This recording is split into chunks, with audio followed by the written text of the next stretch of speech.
बघा प्रश्न काय विचारलाय, 500 रुपयाची वस्तू 30% तोट्याने विकली, तर तोटा सांगितलाय हा, 30% तोट्याने विकली तर वस्तूची विक्री किंमत किती? विक्री किंमत विचारो की नवीन किंमत विचारो, प्रॉपर सूत्र लक्षात ठेवायचा।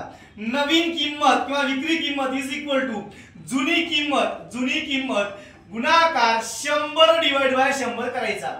जर नफा होत असेल तर इथंच ते करायचा, तोटा होत असेल तर इथंच करायचा, नफा वाढ घट तोट सर्व इथं गेम करायचा। म्हणजे काय, जुनी किंमत किती सांगितलंय तर 500 सांगितलंय, किती रे तर 30% तोटा होते, म्हणजे तोट्याने विकली म्हणजे 100 मधून 30% गेलं म्हणजे राहिलं किती तर 70, नफा होत असेल तर नफा करायचा, राहिलं किती तर 70 डिवाइड बाय 100, इकडचे दोन कट इकडचे दोन कट, राहिले किती 5 गुणाकार 70, 7 5 35, हा अंदाज जसच्या तसं म्हणजे 350 रुपयाची वस्तू त्यांना विकली म्हणजे नवीन किंमत किंवा विक्री किंमत किती असेल तर 350 असेल। असा सेम क्वेश्चन आहे, ते तुम्हाला सॉल्व्ह करायचा आहे, त्याचं उत्तर कमेंट करा।